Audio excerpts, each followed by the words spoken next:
Olá, criatura falante, seja bem-vindo para mais um vídeo aqui no canal Inventa Línguas. Primeiro vídeo do ano de 2021. Feliz ano novo para todo mundo. Esse ano vai ser um grande marco para a história do Inventa Línguas. A gente vai produzir todos aqueles vídeos que a gente vem prometendo ao longo do ano, curso Soci e tudo mais, né? Hoje eu trouxe aqui para inaugurar o 2021 da gente aqui do Inventa Línguas um conto infantil, né? Não sei se vocês já leram quando vocês eram crianças, chamado Marcelo Marmelo Martelo, da Ruth Rocha, né?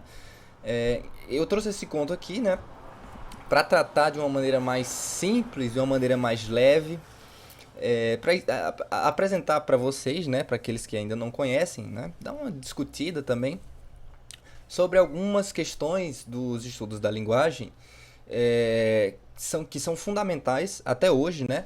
E surgem aí, remetem a uma tradição muito longa, né? Desde os gregos, a discussão sobre iconicidade, arbitrariedade, né? Então, toda essa densidade teórica a gente pode tirar, sim, de contos como esse, né? Infantis, da Ruth Rocha, Marcelo Marmelo Martelo. Muito interessante. A gente vai tratar aqui de uma forma um pouco mais simples, né? Mas não deixa de ser um momento legal para refletir sobre esses temas, né? Discutir um pouco questões importantes a respeito desses temas que ainda estão sendo debatidos até hoje, né? Constituem até polêmicas dentro de algumas áreas, questões ainda não foram resolvidas e tudo mais, né? E aqui o nosso Marcelo apresenta toda essa densidade pra gente. Então vamos lá, vamos dar uma lida, vou ler com vocês aqui, tá? Ele é bem curtinho, a gente vai ler junto, fazendo alguns comentários a respeito do conto, né? Então, eu achei esse PDF por aí nas internet da vida, né? Pesquisando no Google.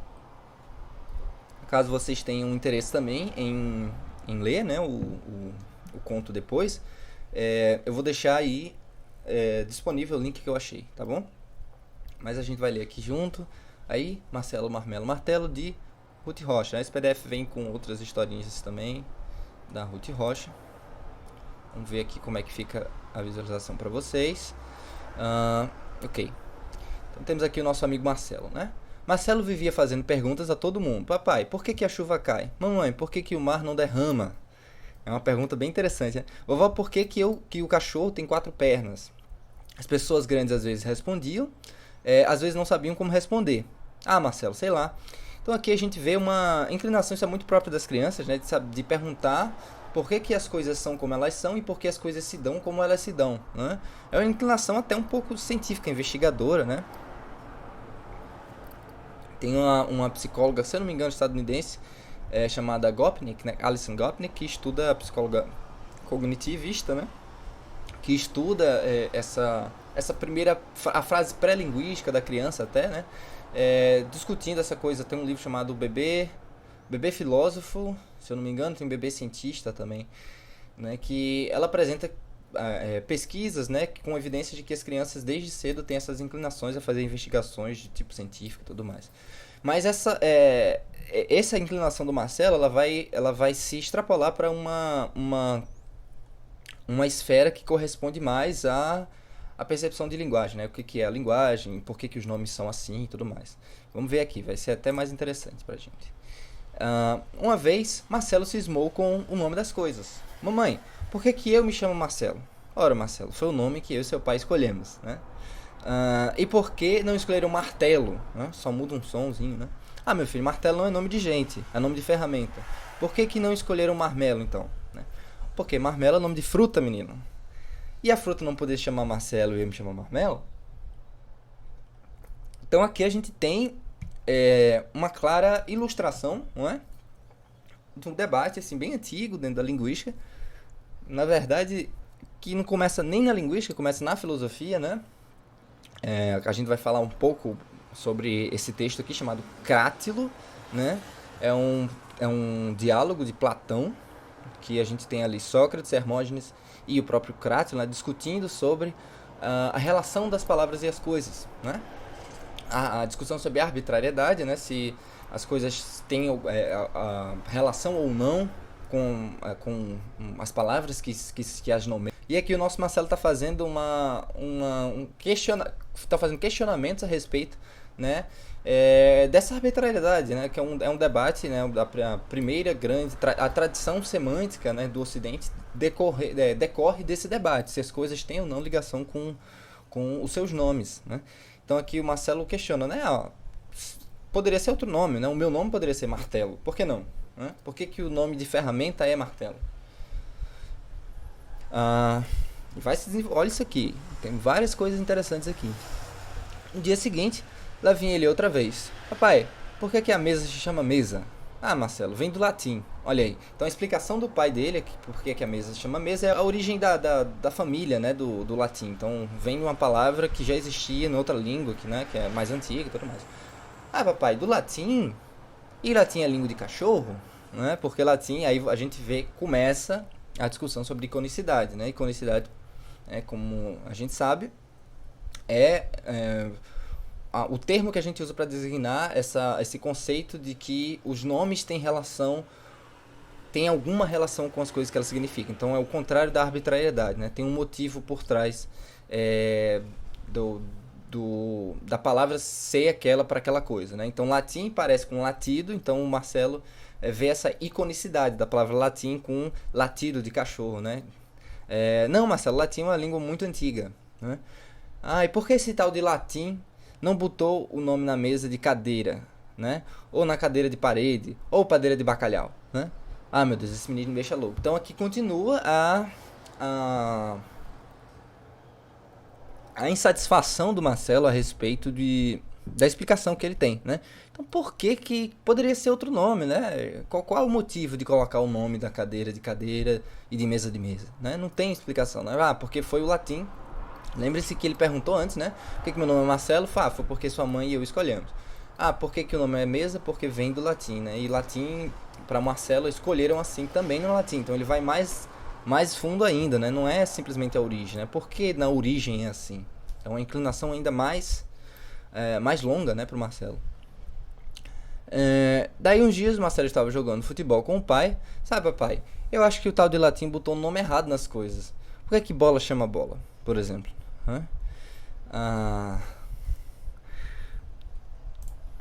Não sei, Marcelo, acho que bola lembra uma coisa redonda, não lembra? Lembra sim, mas e bolo? Olha só que legal. Então aqui a gente tem, de novo, uma entrada na discussão sobre iconicidade, né?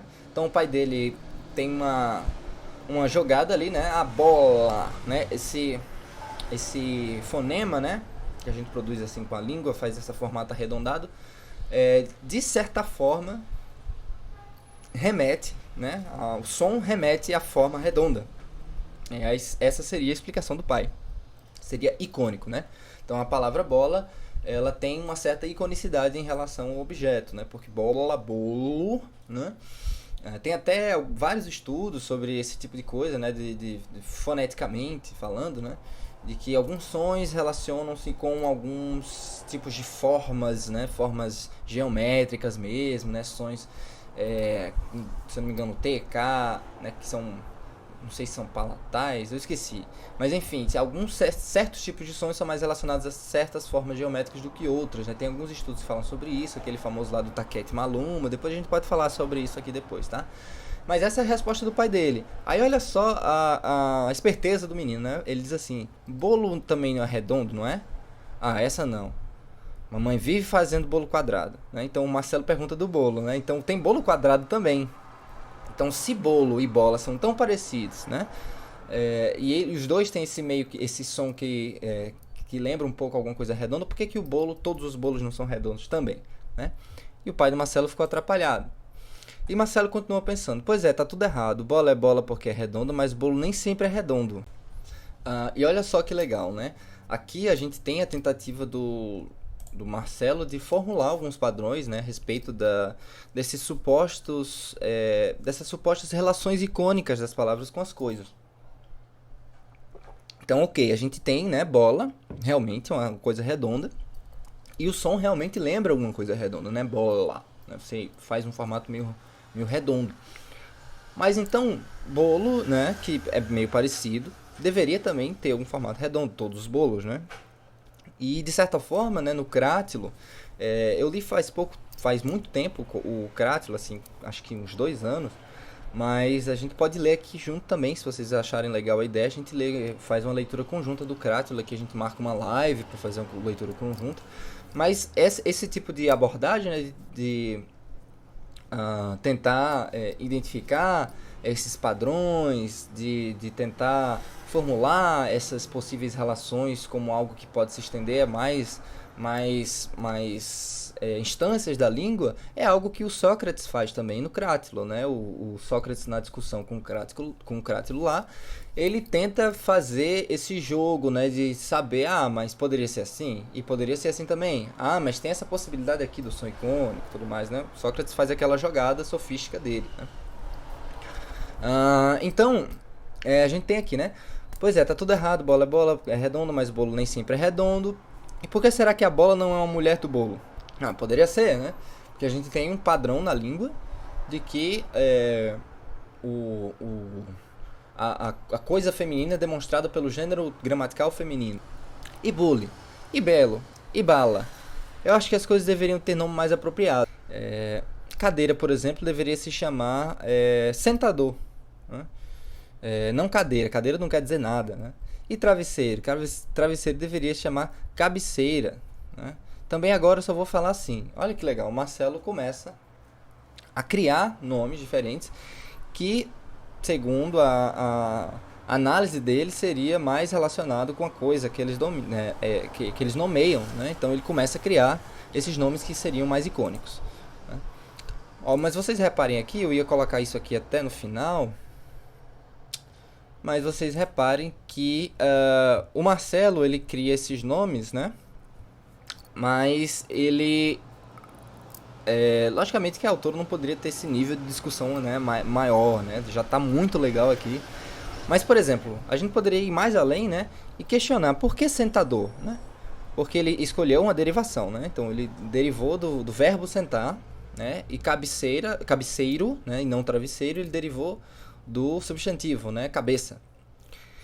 Mas aí ele não foi mais além de perguntar por que cabeça é cabeça e por que sentar é sentar, né? Então ele fez uma relação icônica, mas nas palavras que já existiam dentro da língua, né? Quando a gente tem esse debate sobre iconicidade, muita gente fala, né, a favor da iconicidade, como por exemplo, referindo-se a termos como pé da cadeira, por exemplo, né? Pé da cadeira é icônico, sim, né? Mas e o pé, né? E a cadeira, né? De onde vem isso aí? Então, mas o Marcelo, ele cria essas novas palavras que no julgamento dele são mais icônicas, né? Logo de manhã, o Marcelo começou a falar sua nova língua. Mamãe, quer me passar o mexedor? Mexedor, o que é isso? Mexedorzinho de mexer café. Colherinha você quer. Papai, me dá o suco de vaca. Olha só. Suco de vaca. Que isso, menino? Suco de vaca, ora. Está no suco da vaqueira. Isso é leite, Marcelo. Quem é que entende esse menino, né? Suco de vaca. Porque é uma coisa que bebe, é uma bebida, né? Pode ser doce, né? Pode ser doce e tudo mais. Então, obviamente é suco de vaca, né? Leite não tem nada a ver. Então, aqui, o pai de Marcelo resolveu conversar com ele. Marcelo, todas as coisas têm um nome. E todo mundo tem que chamar pelo mesmo nome, porque senão ninguém se entende. Não acha, pai? Porque eu não posso inventar o nome das coisas, né? Então aqui a gente tem o nosso eixo final, né, do livro, que é a discussão sobre convencionalidade, né? Além de falar da arbitrariedade, que é uma discussão também que está no Crátilo, né? E que vai desde essa tradição mais antiga grega até a idade mais moderna, das discussões mais modernas da linguística. Convencionalidade, né? O símbolo, ele é convencionalizado, né? E tá lá no início, nos convencionalistas, né? No Crátilo a gente tem a opinião do Hermógenes, né? Sobre o pacto. Ele fala do pacto que as pessoas têm para colocar nome das coisas. Então é uma convenção, né? Indo a gente pode até, e o Soci também, né? Que é uma convenção, né? A gente convenciona um nome para ser aquele nome, né? Então o pai dele diz, se todo mundo começar a falar do jeito que quiser, ninguém vai se entender, né? A gente tem que estabelecer, ó, a gente tá falando disso aqui e a gente usa essa palavra para falar disso aqui. Então isso é uma convenção, né? A linguagem humana, ela é extremamente convencionalizada em sociedades, né? As palavras, elas são compartilhadas o seu significado socialmente, né? Então é isso que o pai dele está falando aqui. Não, mas o Marcelo não. O Marcelo acha que pode inventar a língua dele, né? Deixa de bobagem, menino. Que coisa mais feia. Tá vendo Tá vendo como você entendeu, papai? Como é que você sabe que eu disse um nome feio, né? Birichicote Chefra. Não sei o que é isso. O pai de Marcelo suspirou. Vá brincar, meu filho. Tem muito o que fazer, né? Mas Marcelo continuava não entendendo a história dos nomes e resolveu continuar a falar, à sua moda. Chegando em casa dizia, bom solário para todos, né? Que seria bom dia. Pai e a mãe de Marcelo se olhavam e não diziam nada. E Marcelo continuou inventando. Sabe que eu vi na rua um puxadeiro puxando uma carregadeira, depois o puxadeiro fugiu, o possuidor ficou danado. Hã? Tá falando aqui do carroceiro, carroça e um cavalo, né? Provavelmente. A mãe de Marcelo já estava ficando preocupada, conversou com o pai. Sabe, João, eu estou muito preocupada com o Marcelo. Com essa mania de inventar nomes para as coisas, você já pensou quando começarem as aulas? Esse menino vai dar muito trabalho. Que nada lá, isso é só uma fase, coisa de criança, né? Passa. Mas estava custando a passar. Quando vinham as visitas, era um caso sério. Marcelo só cumprimentava dizendo bom salário, bom lunário, né? Que ele chamava dia e noite. E os pais morriam de vergonha das visitas. Até que um dia o cachorro do Marcelo, o Godofredo, tinha uma linda casinha de madeira que seu João tinha feito para ele. E Marcelo só chamava a casinha de Moradeira e o cachorro de Latildo. E aconteceu que a casa do Godofredo pegou fogo. Alguém jogou uma ponta de cigarro pela grade e foi aquele desastre. Marcelo entrou na casa correndo. Papai, embrasou a moradeira do Latildo. O que, menino? Não estou entendendo nada. A moradeira embrasou. Não sei o que é isso, Marcelo. Fala direito. Embrasou tudo, papai. Está uma branqueira danada. Seu João percebia a aflição do filho, mas não entendia nada. Como você não teve essa convencionalidade, né? Como a língua que o Marcelo criou, ela não estava sendo... não havia um acordo entre os falantes, né, daquela comunidade linguística, né, uma comunidade linguística que poderia ser resumida à casa do Marcelo. Não houve comunicação, né, eles não conseguiam entender. Quando seu João chegou a entender o que Marcelo estava falando, já era tarde, né? A casinha estava toda queimada. Era um montão de brasas. Godofredo gania baixinho. E Marcelo, desapontadíssimo, disse para o pai: gente grande não entende nada mesmo, né? Então a mãe do Marcelo olhou para o Marcelo e o pai do Marcelo olhou para a mãe do Marcelo. E o pai do Marcelo falou: não fique triste, meu filho, a gente faz uma moradeira nova para o Latildo. E a mãe do Marcelo disse: toda branquinha, com a entradeira na frente e um cobertor bem vermelhinho. Então eles passaram a adotar, né, os nomes inventados pelo filho. E agora naquela família todo mundo se entendia bem. Pai e a mãe do Marcelo não aprenderam a falar como ele, mas fazem força para entender o que ele fala. E nem estão se incomodando com o que as visitas pensam, né? Então havia um constrangimento antes, havia uma tensão antes entre eles, né? Quando não se tinha uma convencionalidade, né? Eles não aprenderam a falar tudo, né, que o filho inventou, mas pôde haver comunicação porque os pais começaram a estar dispostos a tentar convencionalizar também junto, né, entrar na convenção que o filho estava tentando criar. Então a gente vê aí essa parte dos signos, né, que o Marcelo estava ali criando, começarem a ser convencionalizados dentro da comunidade linguística, portanto permitindo essa comunicação entre eles, né. Então, é isso, é um conto bem interessante que dá pano pra gente discutir várias coisas aqui, né? Coisas que eu vou trazer para vocês depois aqui no canal, né? Discussão sobre iconicidade. Eu já deixei aí a dica para vocês, se vocês quiserem, a gente faz uma leitura aqui, eu faço uma live pra gente fazer uma leitura conjunta do Crátilo, né? Do diálogo do Platão, pra gente tratar sobre convencionalismo, sobre os naturalistas, né?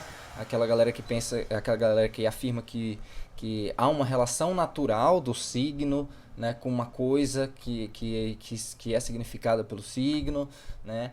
e dos convencionalistas. A gente pode fazer esses debates aqui.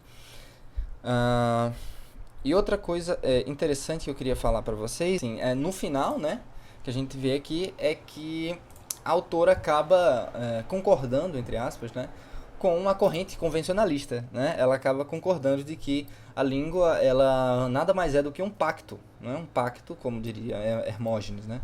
Uma convenção, né, estabelecida ali pelos falantes, pela comunidade linguística, né? Então, apesar das palavras criadas pelo Marcelo tenham surgido, né, com a intenção de que elas fossem mais icônicas, né? Mas no final dá a entender aqui que a autora meio que concorda com essa hipótese de que a língua é uma convenção, né?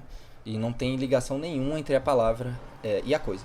No curso do Saussure, a gente vai ver que essa era a posição defendida pelo Saussure, né? A arbitrariedade do signo, né? Não tem relação nenhuma da palavra com a coisa que ela significa no mundo, né? Mas isso a gente vai ver no curso do Saussure, tá bom? Então, foi isso para hoje, nossa leitura do Marcelo Martelo, Marmelo Martelo, né? É um texto muito legal, muito bom pra gente fazer essas discussões aqui, né? A gente poderia ficar um tempão discutindo, mas o vídeo já tá muito longo, tá bom?